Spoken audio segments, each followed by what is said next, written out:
الحمد لله نحمده ونستعينه ونستغفره ونعوذ بالله من شرور أنفسنا ومن سيئات أعمالنا من يهده الله فلا مضل له ومن يضلل فلا هادي له ونشهد أن لا إله إلا الله وحده لا شريك له ونشهد أن سيدنا ونبينا ومولانا محمدا عبده ورسوله أما بعد فأعوذ بالله من الشيطان الرجيم بسم الله الرحمن الرحيم يا أيها الذين آمنوا اجتنبوا كثيرا من الظن إن بعض الظن إثم ولا تجسسوا ولا يغتب بعضكم بعضا أيحب أحدكم أن يأكل لحم أخيه ميتا فكرهتموه واتقوا الله إن الله تواب رحيم وقال تعالى في آية أخرى إنما المؤمنون إخوة فأصلحوا بين أخويكم واتقوا الله لعلكم ترحمون آمنت بالله صدقت يا رب العالمين اللهم أنت ربي لا إله إلا أنت خلقتني وأنا عبدك وأنا على عهدك ووعدك ما استطعت أعوذ بك من شر ما صنعت أبوء لك بنعمتك علي وأبوء بذنبي فاغفر لي فإنه لا يغفر الذنوب إلا أنت سبحانك لا علم لنا إلا ما علمتنا إنك أنت العليم الحكيم شكرا لك اللهم صل على محمد وعلى آل محمد كما صليت على إبراهيم وعلى آل إبراهيم إنك حميد مجيد اللهم بارك على محمد وعلى آل محمد كما باركت على إبراهيم وعلى آل إبراهيم إنك حميد مجيد উপস্থিত সম্মানিত মুসল্লিরা আজ 1446 হিজরি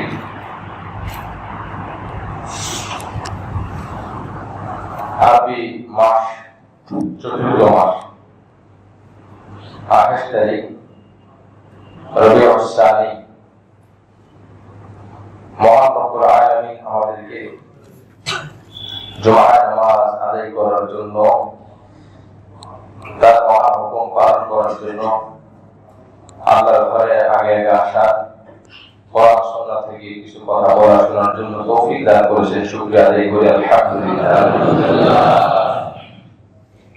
আল্লাহ পাক আমাদের সকলকে গোটা কোরআন কারীম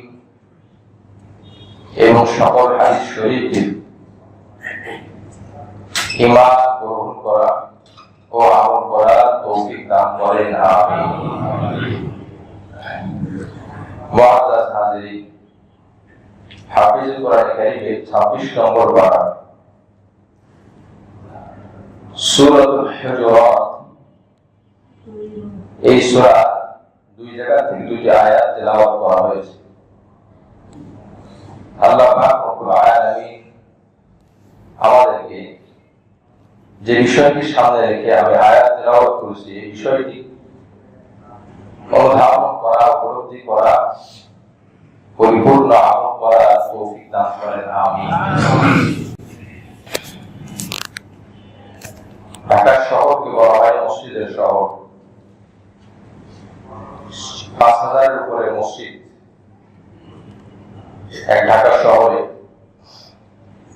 প্রত্যেক মসজিদে জুমার দিন বায়ান হয়, লাখ লাখ মুসল্লিরা জুমার বায়ান শুনে।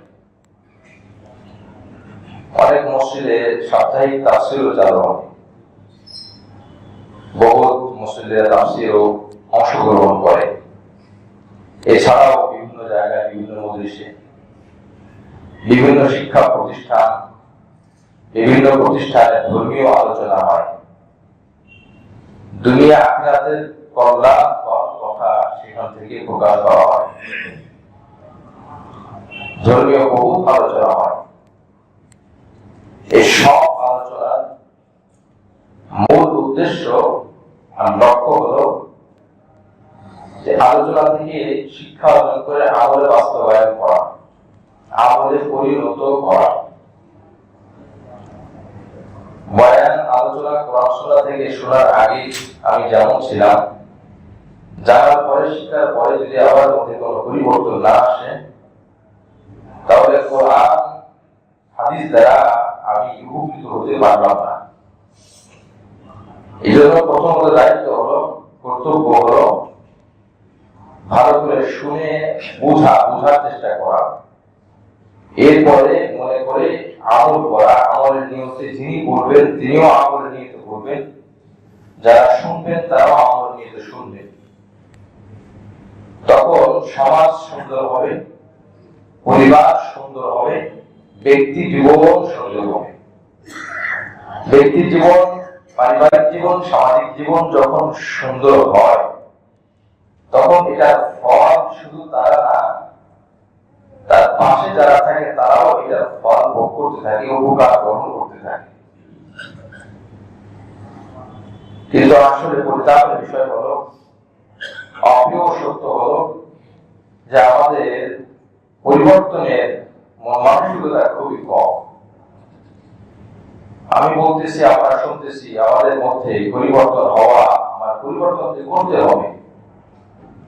আমার এই কথাগুলো বলার উদ্দেশ্য হলো যে প্রত্যেকটা আলোচনা, ধর্মীয় পড়াশোনা থেকে যে আলোচনা করা হয়, আমরা চেষ্টা করব সাধ্য মোতাবেক, আমরা চেষ্টা করব যে আমি পরিবর্তন করতে পারলাম কিনা। মুহাদ্দিসিন কিরাম, মুফাসসিরিন কিরাম তারা জীবনকে সাজাতেন গতকালকে থেকে আজকের আমলটা আমার সুন্দর হয়েছে কিনা। গতকালকে যে কয়টা আমল করেছি আজকে তার থেকে যদি বেশি না করি, তো বোঝা যাচ্ছে আমার জীবনটা খারাপের দিকে যাচ্ছে। গতকাল যতগুলো অপরাধ করেছি হিসাব করে আজকে যদি অপরাধের মাত্রা আমি কমাতে না পারি, তাহলে আমার ভবিষ্যৎ অন্ধকার। কারণ দিন পার হচ্ছে, দিন যাচ্ছে, হায়াত কমতেছে। বয়স বাড়ে, হায়াত কমে। হায়াত মানুষের বাড়ে না। এই জন্য দুই শব্দ, উমর মানে বয়স, হায়াত মানে জীবন, জীবনের সময়। আল্লাহ পাক প্রত্যেককে জীবনের সময় দিয়ে পাঠিয়েছেন, বরাদ্দকৃত, নির্ধারিত, সুনির্দিষ্ট। 60 বছর, 50 বছর, 40 বছর, 20 বছর, 15 বছর, 10 বছর, 5 বছর, 1 মাস, 2 মাস, আবার মায়ের কাছ থেকেও মৃত্যু। এই জন্য জীবন নির্ধারিত। বয়স বাড়ে, কিন্তু মানুষের পরকালের বিবেচনায় সে তার হায়াত কমতে থাকে, হায়াত বাড়ে না। যার বয়স 40 বছর নির্ধারিত, 20 বছর পার হওয়ার পরে 1 বছর বাড়লো, অর্থাৎ 21 বছর, দুনিয়া হিসেবে 21 বছর, আখেরাত হিসেবে আছে 19 বছর। এই জন্য হিসাব করা যে আমার আগের দিনের তুলনায় পরের দিনের গুনাহের মাত্রা, অপরাধের মাত্রা আমি কমিয়ে আনতে পারলাম কিনা, ইবাদতের মাত্রা বাড়াতে পারলাম কিনা। যদি না বাড়ে ইবাদতের মাত্রা, যদি না কমে গুনাহের মাত্রা, অপরাধের মাত্রা, তাহলে এই জীবনটা খুবই খারাপ কিছু ইঙ্গিত করে, এই জীবনটা খুবই খারাপের দিকে নিয়ে যাবে। মুআজ্জাজ হাজিরিন, এই জন্য আমরা যখনই বয়ান শুনবো, আলোচনা করবো, বলবো, প্রত্যেকের নিয়ত থাকবে, আমরা চেষ্টা করবো এটাকে শোনা, পৌঁছে দেওয়া এবং আমল করা। আল্লাহ আমাদের সকলকে তৌফিক দান করেন। সামাজিকভাবে আমরা উপকৃত হতে পারি না, কারণ পরিবর্তন হওয়ার চেষ্টা নাই। সব করি, কিন্তু আমলের জায়গায়, ওই কথাগুলো বাস্তবায়নের জায়গায় এসে দুর্বল হয়ে যায়।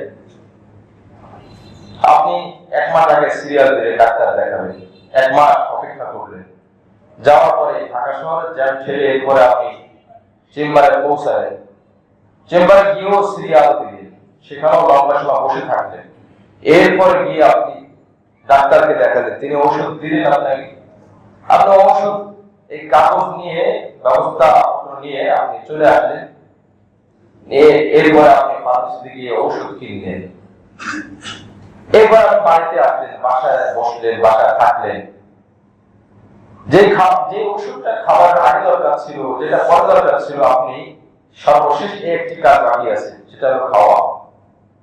এর আগের কাজগুলো সব আমরা করলাম, কিন্তু ঔষধ খেলাম না, আগের সব কাজ বৃথা, সময় নষ্ট, অর্থ নষ্ট, কষ্ট ফ্রি, কোনো উপকার করব না। এই জন্য আমরা যে যতটুকু জানি যদি কেউ বোঝাও ও আমল করার চেষ্টা করতো, তার শান্তি সে দুনিয়াতে পেয়ে যেত।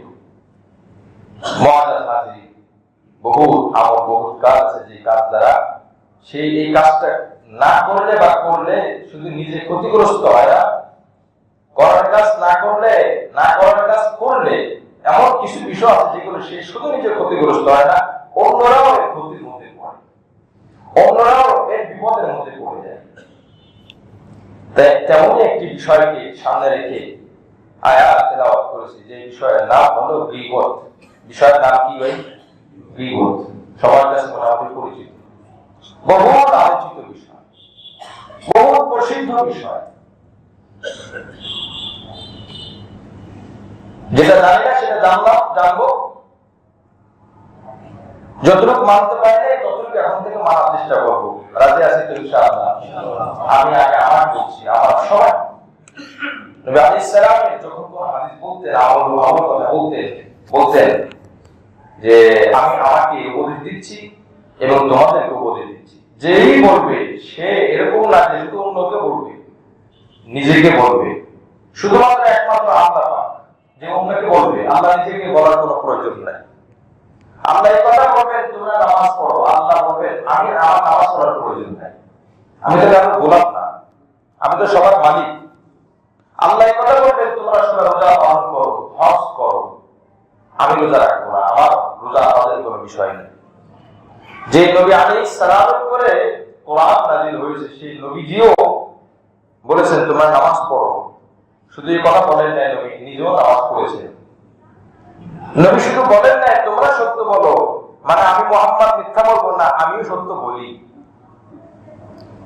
নবী নামাজের কথা, রোজার কথা, হজের কথা যা যা বলেছেন, যেটা নিজের করা দরকার সেটাও নবী নিজে করেছেন। এই জন্য আমরা সবাই বক্তা, কখনো কোনো জায়গায় আপনি শ্রোতা, কোথাও আপনি বক্তা, উভয়ের কাজ, আপনি বক্তা হন, আপনি শ্রোতা হন। কোন হুকুম শুধু বক্তার জন্য না, শ্রোতার জন্য না, সব হুকুম সবার জন্য। এই জন্য আল্লাহ পাক রব্বুল আলামিন এই আয়াতের মধ্যে বলেন সূরা হুজুরাত, ইয়া আইয়ুহাল্লাযীনা আমানু ইজতানিবু কাসীরাম মিনাজ-যন্ন, হে ঈমানদাররা।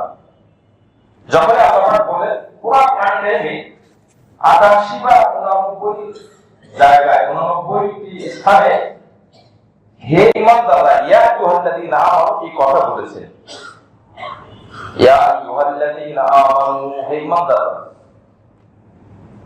এই কথা বলে এই আয়াতের মধ্যে ৩টি বিষয় বলেছে, গীবত সংক্রান্ত বিষয় এই আয়াতের মধ্যে অন্তর্ভুক্ত। ইজতানিবু কাসীরাম মিনাজ-যন্ন,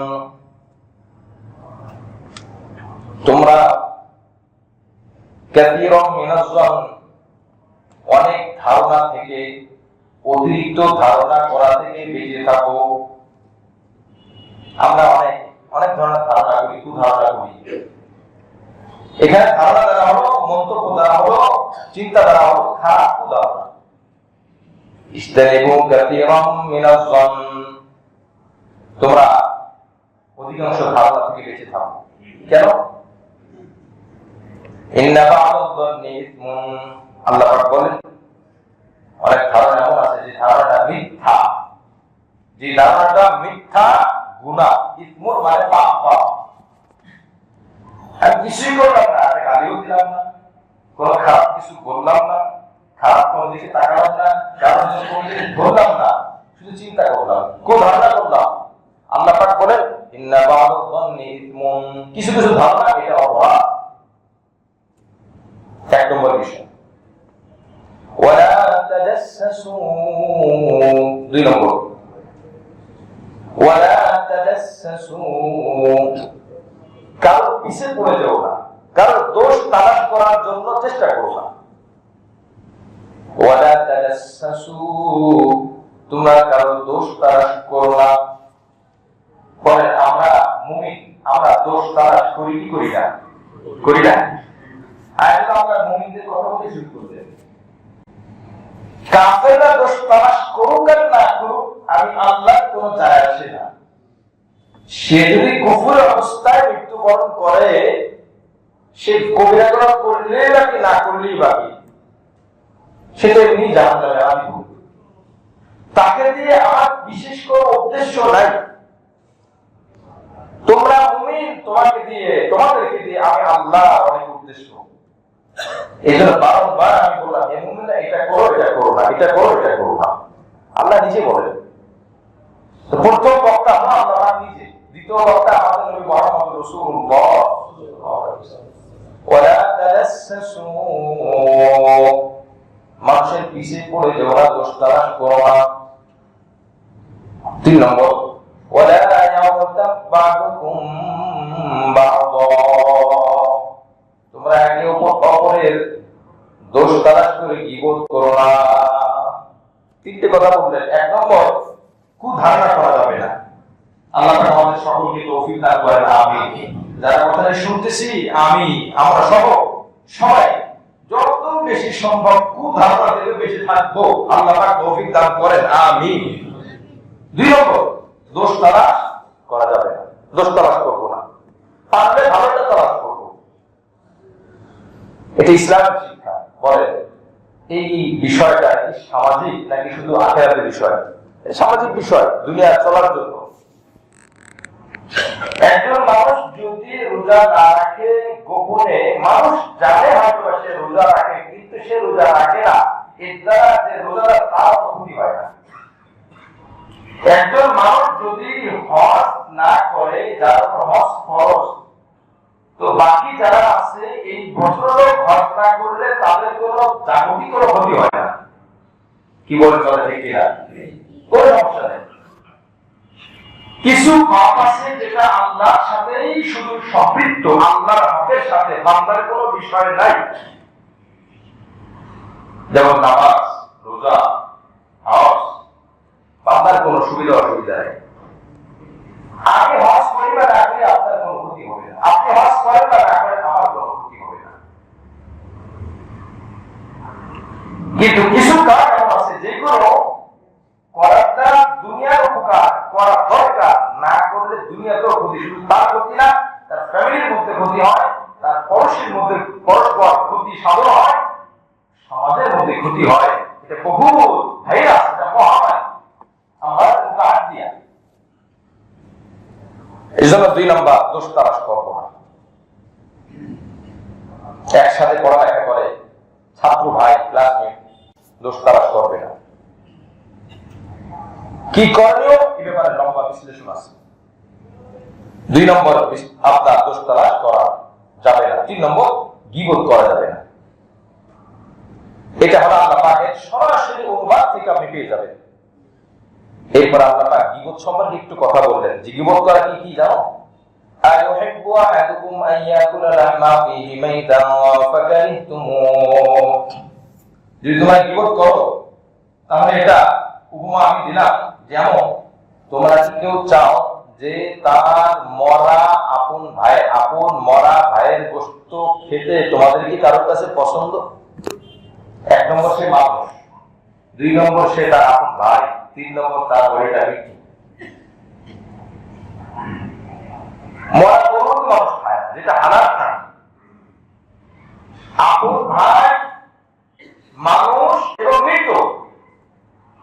মানে কেমন আছে দুর্ঘটনা, অ্যাক্সিডেন্টের কারণে বডির মধ্যে যখন বিক্ষিপ্ত একটা অবস্থা তৈরি হয়, এটা দেখে অনেক সহ্য করতে হয়, মাথা ঘোরায়, খেতে পারে না, এমন বহু হয়।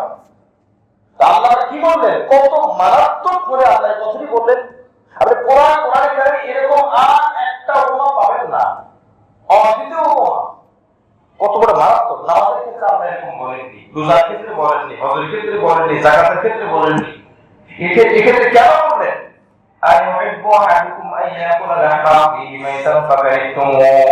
তোমরা কি চাও তোমাদের মরা ভাইয়ের গোশত খেতে পছন্দ করো? অবশ্যই তোমরা চাও, তোমরা পছন্দ করো, অপছন্দ করো, তোমরা এটাকে পছন্দ করো না। আল্লাহকে ভয় করে চলো, অর্থাৎ গীবত থেকে তুমি নিজেকে পরহেজ করো। ইন্নাল্লাহা তাওয়াবুর রহিম। আল্লাহ পাক বলেন, আমি আল্লাহ ক্ষমাকারী, আমি আল্লাহ তওবা গ্রহণকারী, আমি আল্লাহ দয়াবান রহমান রহিম। মুআজ্জাজ হাজিরিন, বুঝা গেল গীবতে আমরা ছোট্ট একটি বিষয় আয়াত থেকে জানলাম, যেটা গুরুত্ব অনেক বেশি। এই গীবত সংক্রান্ত কয়েকটি বিষয়। 1 নম্বর, গীবত কাকে বলে? 2 নম্বর, গীবতের কত মাধ্যমে গীবত হয়, কত উপায়ে গীবত হয়। 3 নম্বর, কত ধরনের গীবত আছে। 4 নম্বর, গীবতের ভয়াবহতা কি। 5 নম্বর, গীবতের ক্ষতি। 6 নম্বর, গীবতের স্তর কি, কোনটা কোন ধরনের হুকুম। কোন গীবত আছে হারাম, কোন গীবত আছে জায়েজ। হারাম না মানে গুনাহ হবে না, নেকি হবে না। আবার কোন গীবত আছে করলে শুধু জায়েজ না, ওই গীবতটা যদি আমরা ধরি গীবত দোষচর্চা, ওইটা করা ওয়াজিব। বিস্তারিত আলোচনা আমাদের জানা দরকার, না জানলে সব খিচুড়ি চিহ্নিত করতে পারবো না। কোনটাকে আমি মনে করবো এটা তো ওয়াজিব, আসলে ওইটা হারাম। কোন গীবত কি মনে করবে এটা তো হারাম, আসলে ওই গীবতটা করা ওয়াজিব। কোন গীবতকে আমি গীবত মনে করতেছি, আসলে সেটা গীবত না, এটা জায়েজ, করাও জায়েজ, না করাও জায়েজ।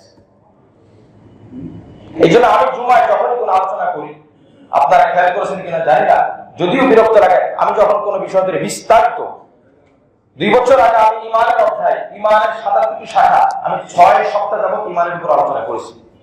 2-1 এরকম বলেছে একই বিষয় কত সময়, আমি বলা এটা আপনার ভালো নাও রাখতে পারে, আমার দায়িত্বের জায়গা থেকে আমি করি। আংশিক অস্পষ্ট কোনো কথা নবীজি কখনোই বলতেন না। আর আপনি একদিকে বলবেন, আরেকদিকে মানুষ বুঝবে না, তো সে কি আমল করবে? লাগুক 2 জুমা, লাগুক 3 জুমা, সেটা বিষয় না। শিক্ষাটা যারা সঠিকটা বুঝতে পারে, আমল করুক চাই না, বিস্তারিত হতে হবে। এই জন্য কোরআন শরীফের একটা আদর্শ দেখবেন, আল্লাহ পাকের একটা নিয়ম, যেখানে আল্লাহ জান্নাতের কথা বলেছেন, সাথে সাথে আবার জাহান্নামের কথা বলেছেন। যারা কোরআন পড়েন, অনুবাদ করেন, তারা ভালো জানেন, যেখানে আল্লাহ জাহান্নামের কথা বলেছেন, সাথে সাথে আবার জান্নাতের কথা বলেছেন। এর কারণ কি? বিপরীত আলোচনা কেন? জান্নাতের আলোচনা শুনে মানুষ লোভনীয় একটা মনোভাব তৈরি হবে, কিন্তু জাহান্নামটাকে ভয় করতে হবে। খাওয়ার কাজটা যেন ছেড়ে দিতে পারে, এই জন্য আল্লাহ জাহান্নামের কথা উল্লেখ করলেন। কোরআনের বহু আয়াত জাহান্নাম দিয়ে শুরু হয়েছে, তারপরে আবার জান্নাতের কথা বলেছে। এই জন্য 2টা জিনিস যখন থাকবে, তো ব্যালেন্স থাকবে, বাড়াবাড়ি ছাড়াছাড়ি থাকবে না, ইখতিলাফ থাকবে। এই ধর্ম, ইসলাম ধর্ম, আমাদের নবীর ধর্ম বাড়াবাড়িও না, ছাড়াছাড়িও না। অনেক মানুষ না জানার কারণে বাড়াবাড়ি করে, না জানার কারণে ছাড়াছাড়ি করে, বুঝে না, বুঝাইলেও বুঝে না। মুআজ্জাজ হাজিরিন, আমরা আল্লাহ পাক আমাদেরকে ওই ওয়াকাযালিকা জাআলনাকুম উম্মাতান ওয়াসাতা 2 নম্বর পারা প্রথম পৃষ্ঠা সূরাতুল বাকারার মধ্যে বলেছেন, আমি এই উম্মতকে, মানে এই মুহাম্মাদের উম্মতকে আমি ভারসাম্যপূর্ণ উম্মত, মধ্যমপন্থী উম্মত বানিয়েছি। জোরে বলে সুবহানাল্লাহ। মধ্যমপন্থী উম্মত, এটা বাড়াবাড়িও করবে না, ছাড়াছাড়িও করবে না। আমাদের মধ্যে বাড়াবাড়ি ছাড়াছাড়ি হয় কি হয় না বলে, জেনে হোক না জেনে হোক হয়ে যায়। মন মানসিকতা প্রান্তিকতার শিকার হয়ে আমরা কোনো কিছু চিন্তা করবো না। মধ্যমপন্থী হয়ে চিন্তা করবো, তখন সঠিক বিচার করতে পারবো। আমি ধারণা করে বসে আছি এই লোকটি হক, এই লোকটি যা বলে সত্য বলে, এই যে ধারণা, এরপরে ভারসাম্যপূর্ণ যদি কথা বলা হয়, কোন ত্রুটি ধরা পড়ে, তখন কিন্তু আপনার মাথা থেকে ওই ব্যক্তির ধারণা আপনি নামাতে পারবেন। আপনি তো আগে থেকে বাড়াবাড়ি করে বসে আছেন। 2 নম্বরে কারো ধারণা এমন, ওই ব্যক্তি হক না, না ভালো না, খারাপ, উনি কিছুই না, এই যে আপনি ছাড়াছাড়ি করলেন, ওটাকে ধরাই যাবে। আপনি শুনে নাকি বিষয়টা উপলব্ধি করেন, চিন্তা করেন, আল্লাহ আপনাকে মেধা দিয়েছেন, বুদ্ধি দিয়েছেন, আপনি মধ্যম পন্থী হয়ে চিন্তা করবেন, একদিকে গিয়ে চিন্তা করবেন, তাহলে কেউ সঠিক পথ খুঁজে পাবে না। প্রান্তিকতার শিকার হয়ে যখন কেউ চিন্তা করে, তখন সে তার চোখে চশমা লাগানো থাকে। যার চোখে লাল চশমা সে লাল দেখবে দুনিয়া, যার চোখে নীল চশমা পুরা দুনিয়া নীল দেখবে, সবুজ চশমা সবুজ দেখবে। মধ্যমপন্থী আপনি চোখের চশমা খুলে ফেলুন, বাড়াবাড়ি ছাড়ুন, ছাড়াছাড়ি ছাড়ুন, মধ্যমপন্থী হয়ে ব্যালেন্স রেখে আপনি চিন্তা করুন, আপনি সঠিক পথ পাবেনই পাবেন ইনশাআল্লাহ। কি বলেন দাদা, ঠিক কিনা?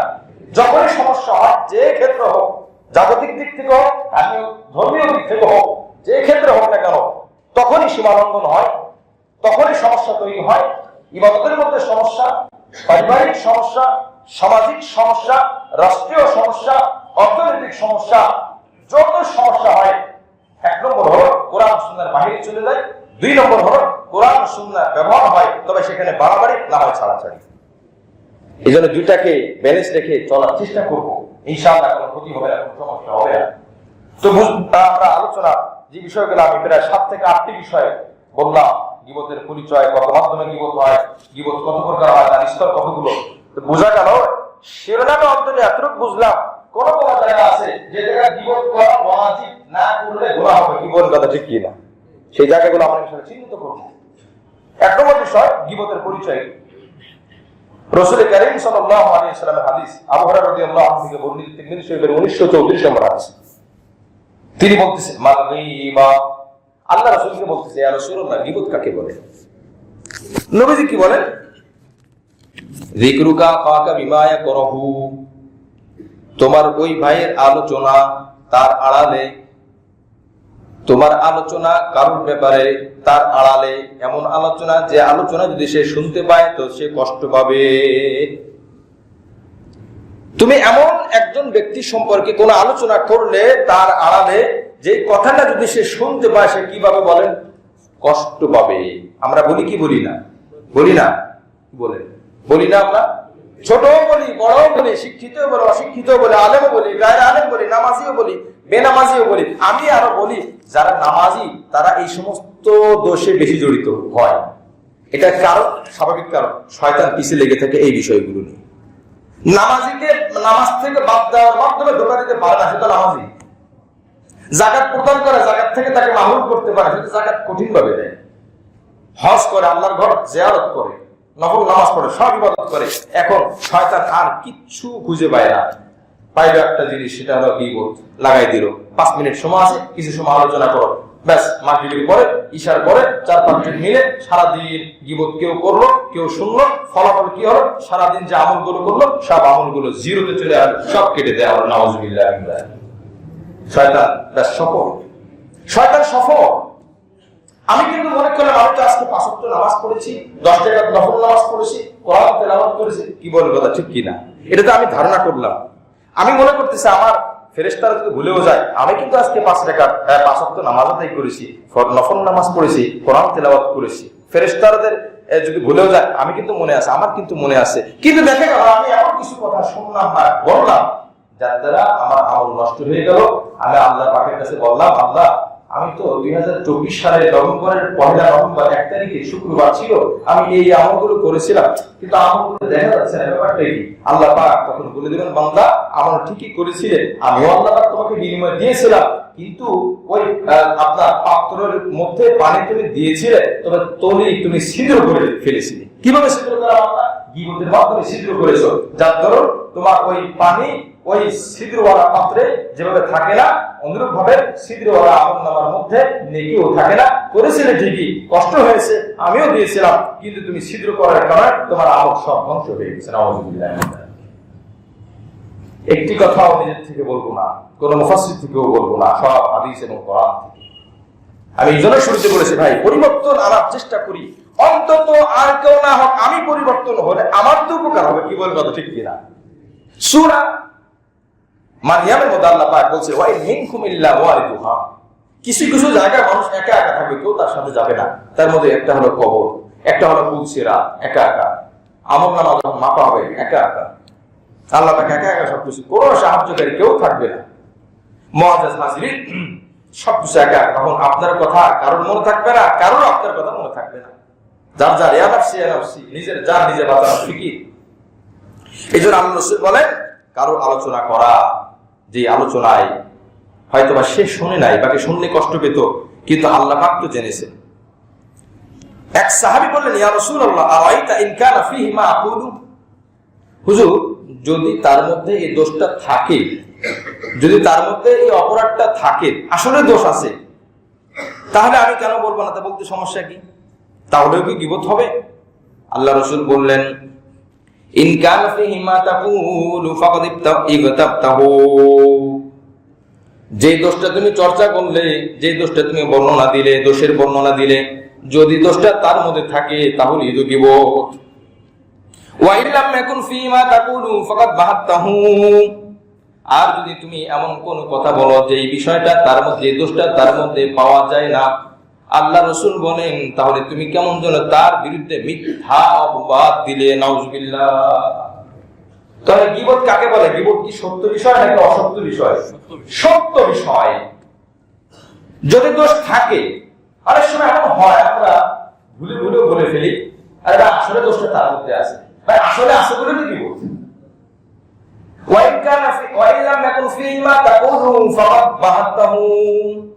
যদি তার মধ্যে না থাকে তাহলে তুমি অপবাদ দিলে, ধারণা করে একটা মিথ্যা কথা, একটা ধারণা করে একটা কথা বললে যে কথাটা দোষণীয় কথা, ওই ব্যক্তির ডাবল কষ্ট পাবে। এক নম্বর, আমার মধ্যে এটা ছিল না, ওই ব্যক্তি বলল। দুই নম্বর, আমার আড়ালে এই কথাগুলো বলে যদি আমার সামনে বলতে হয় তবে সংশোধন আমি হতাম বা সে হয়ে যেত। রাসূল কারীম সাল্লাল্লাহু আলাইহি ওয়াসাল্লাম বলেন, ক্বাল ইল্লাম ইয়াকুন ফীমা তাকুন ফাকাদ বা'তাহু।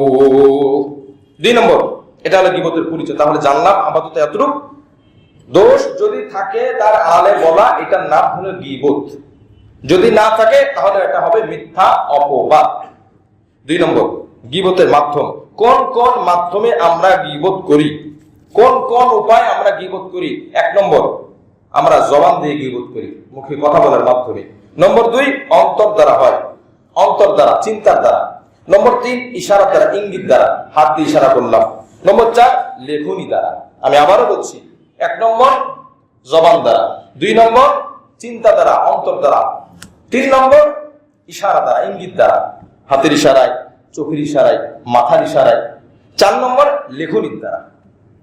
এবার আসেন, আপনার বলার দ্বারা গীবতের কি ক্ষতি? আল্লাহ রাসূল সাল্লাল্লাহু আলাইহি ওয়াসাল্লাম বলেন, বুখারী শরীফের 6477 নম্বর হাদিস, আল্লাহ রাসূল বলেন, আবু হুরায়রা থেকে বর্ণিত, ইন্নাল আবদা লা ইয়াতাকাল্লামু বিল কালিমা মা ইয়াতাবায়ানু ফিহি ইয়াজিল্লু বিহা ফিন নারি আবআদা মিম্মা বাইনাল মাশরিকি ওয়াল মাগরিব। বান্দা জবান দিয়ে যে কথা বলে, এই কথার যে ক্ষতি পরিণাম সম্পর্কে সে চিন্তা করে না। কোন কথা যখন বলে, ওই কথার পরিণাম সম্পর্কে সে চিন্তা করে না, অথচ এই কথার খারাপটা কেমন, সে নিক্ষিপ্ত হবে জাহান্নামের এত গভীরে, যার দূরত্ব মাশরিকের দূরত্বের চাইতেও বেশি। অর্থাৎ পূর্ব পশ্চিমে যত দূরত্ব, আল্লাহ রাসূল বলেন তার জাহান্নামের গভীরতা এর থেকেও বেশি হবে। জোরে বলি নাউজুবিল্লাহ। কি করলাম? শুধু একটা কথাই না বললাম, দুইটা শব্দ, দুইটা ওয়ার্ড ব্যবহার করলাম, আর কিছু তো করি নাই। এই যে মুখ দ্বারা গীবত, মুখের দ্বারা ক্ষতি। দুই নম্বর, আল্লাহ রাসূল সাল্লাল্লাহু আলাইহি ওয়াসাল্লাম আরো বলেন, আবু হুরায়রা থেকে বর্ণিত 6478 নম্বর হাদিস, ইন্নাল আবদা লা ইয়াতাকাল্লামু বিল কালিমাতি মিন সাকাতিল্লাহ লা ইনকিয়া লাহা বালা ইয়াহউই বিহা ফি জাহান্নাম। আল্লাহ রাসূল বলেন, বান্দা আল্লাহর অসন্তুষ্টির কোন কথা বলে ফেলে, গীবত করা অবশ্যই খারাপ, গীবত করার দ্বারা আল্লাহ কষ্ট পান, আল্লাহ অসন্তুষ্টি হন। আল্লাহ রাসূল বলেন, যার পরিণাম সম্পর্কে সে সচেতন নয়, অথচ সে কথার কারণে সে জাহান্নামের মধ্যে পতিত হবে। ইন্নাল আবদা, সে কিন্তু বান্দা, খাঁটি বান্দা। পক্ষান্তরে, ওয়া ইন্নাল আবদা লা ইয়াতাকাল্লামু বিল কালিমা মিন রিদওয়ানিল্লাহ লা ইনকিয়া লাহা বালা। আল্লাহর কোন বান্দা আল্লাহর সন্তুষ্টির জন্য কথা উচ্চারণ করে ফেলে, অথচ সেই কথার গুরুত্ব সম্পর্কে চেতনাই নাই, কিন্তু এই কথার দ্বারা আল্লাহ পাক তার মর্যাদাকে দিন দিন উপরে তুলে দেয়। সুবহানাল্লাহ। তার মর্যাদা আল্লাহ পাক বাড়িয়ে দেয়। সে কথার অর্থ জানে না। তো না জানা অবস্থাতে আমরা তাকে দোষ মনে করি না, সে না জেনে বলছে। কিন্তু আল্লাহ কি বললেন, রাসূল কি বললেন? না জানা অবস্থাও যদি কথাটা ভালো হয় মর্যাদা বাড়ে, কথাটা খারাপ হয় তো তার মর্যাদা কমে যায়, জাহান্নামের মধ্যে নিক্ষিপ্ত হবে, সে তাকে নিক্ষেপ করা হবে। এই জন্য এই কথা বলার সুযোগ আমি জানি নাই, না জানার আগে বলার আগে জানতে হবে। আমি বলে এরপরে জানলে তো কোনো লাভ নাই। নম্বর দুই, বান্দার চিন্তা সম্পর্কে অন্তর দিয়ে যে গীবতটা করে। বুখারী শরীফের 5143 নম্বর এবং 44 নম্বর হাদিস, আল্লাহ রাসূল বলেন, ইয়াকুম ওয়াজ-যন্না ফাইন্নাদ যন্না ইয়াকতাবুল হাদিস। তোমরা কুধারণা থেকে বেঁচে থাকো, বদ ধারণা থেকে বেঁচে থাকো, অধিকাংশ ধারণাই হলো মিথ্যা। ধারণা কি মানুষ মুখ দিয়ে করে? না, অন্তর দিয়ে করে। কুধারণা চিন্তা করে, মাথা দিয়ে চিন্তা করে, কলব দিয়ে ভাবে, কলব দিয়ে চিন্তা করে। তো এটাও হলো অন্তরের গীবত। তো গীবতের উপায় 4টি, তার একটা মুখের, আর 2 নম্বর হলো কলব, 3 নম্বর ইশারা দ্বারা, ইঙ্গিত দ্বারা। হযরত আয়েশা সিদ্দিকা রাদিয়াল্লাহু তাআলা আনহা হাদিস, একজন মহিলা নবীজি সাল্লাল্লাহু আলাইহি ওয়াসাল্লামের কাছে আসলো, মহিলাটি খাটো, ফাইন্নাহা কাসীরা। আয়েশা সিদ্দিকা বলেন, আশারতু বিইবহামি, আমি আমার আঙ্গুল দিয়ে নবীজিকে বলেন, আমি আমার আঙ্গুল দিয়ে নবীজিকে বললাম, ইয়া রাসূলুল্লাহ ইন্নাহা কাসীরা, সে তো খাটো, একটু ইঙ্গিত দিলাম। ওই মহিলা কিন্তু শুনে নাই, বুঝে নাই, নবীজিকে ইঙ্গিত দিলাম। তখন নবীজি কি বললেন দেখেন, আয়েশা সিদ্দিকা রাদিয়াল্লাহু তাআলা আনহা ইশারা দিয়ে একটা গীবত করেছে। ওই মহিলা বুঝে নাই, শুনে নাই, নবীজির স্ত্রী বলে নবীজি কিন্তু তাকে ছাড় দেয় নাই। নবীজি বললেন, কি বললেন, ইকতাবতিহা, হে আয়েশা, মুসনাদ আহমদ 25708 নম্বর আছে, হে আয়েশা তুমি গীবত করেছো, তুমি আল্লাহর কাছে মাফ চাও। নবীজির স্ত্রী আমাদের আম্মা জান আয়েশা সিদ্দিকা রাদিয়াল্লাহু আনহা, আর আয়েশা সিদ্দিকা রাদিয়াল্লাহু আনহা কত বড় দিনদার দেখেন, তিনি তার দোষটাকে গোপন রাখেন না, তিনি প্রকাশ করে দিলেন সমস্ত উম্মতের সামনে। উদ্দেশ্য হলো তোমরা এই ধরনের গীবত থেকে বেঁচে থাকো। আল্লাহ পাক আমাদেরকে তৌফিক দান করেন, আমিন। তিনি চিন্তা করেন আমার দোষ বড় না, এই যে আমরা আলোচনা করতেছি কখনোই তার সম্মান নষ্ট করে নাউজুবিল্লাহ না, আর তার সম্মান আমরা বুলন্দ করে মনের মধ্যে সুধারণা রেখে এই কথাগুলো বললাম, এখান থেকে আমরা শিক্ষা পেলাম। নবীজি বললেন, মা উহিব্বু আন্নী হাকাইতু আহাদান ওয়া ইন্নালি কাযা ওয়া কাযা। আয়েশা এমন কোন কথা বলা যাবে না যে এই কথা যে ইঙ্গিতের দ্বারা অন্য কষ্ট পায়। চোখ দিয়ে ইশারা করা, ওই যায় যায়, মাথা দিয়ে ইশারা হয় না, এরকম বলেন ইশারা, ইশারা গীবত। জবান দ্বারা গীবত হারাম, অন্তর দ্বারা ভাবনার গীবত হারাম, কবিরা গুনাহ, কবিরা গুনাহ। ইশারা দিয়ে গীবত করা হারাম। ভাবতে পারে মুখ দিয়ে বলে রাখেন, যাকে বললাম সে বুঝে গেছে, যার ব্যাপারে বললাম বুঝে গেল, আমি ইশারা দ্বারা গীবত করলাম।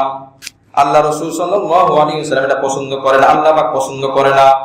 আয়েশা সিদ্দিকা রাদিয়াল্লাহু আনহার আরেকটা হাদিস, আবু দাউদ শরীফের 4875 নম্বর হাদিস।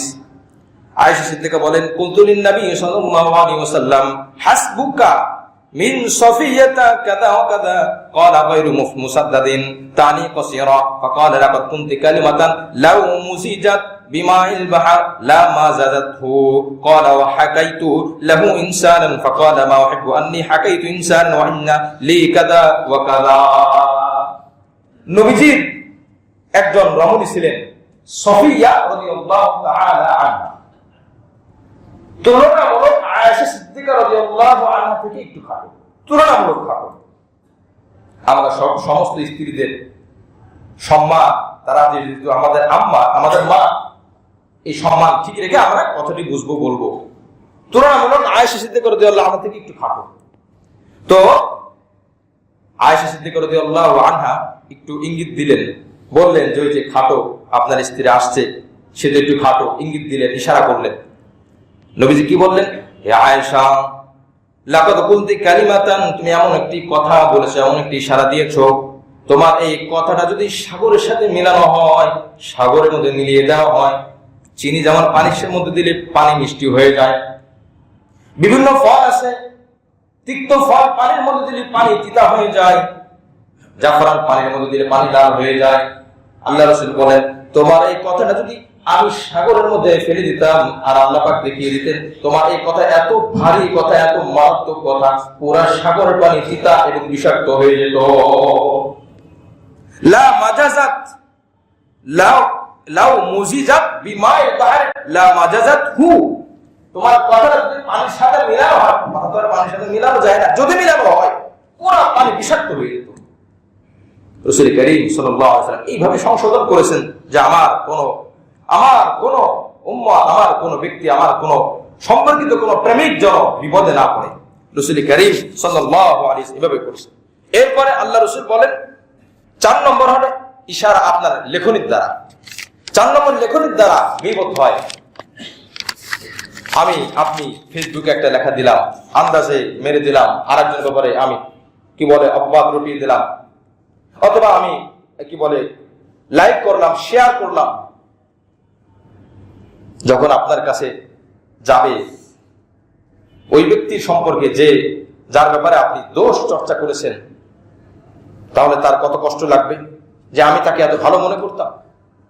বর্তমান সময়ে মুখে যেমন তেমন লেখনের মাধ্যমে এত মিথ্যা। এক ভদ্রলোক খুব গভীর মনোযোগ দিয়ে পত্রিকা পড়তেছিল, গভীর মনোযোগ। তখন বলে, এত পত্রিকা এত গভীর মনোযোগ দিয়ে পড়ার দরকার কি? এর মধ্যে সব মিথ্যা ভরা।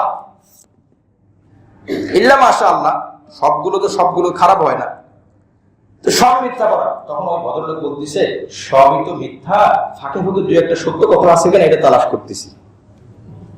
ফাঁকে ফুঁকে দেখি কোনো সত্য কথা পাওয়া যায় কিনা।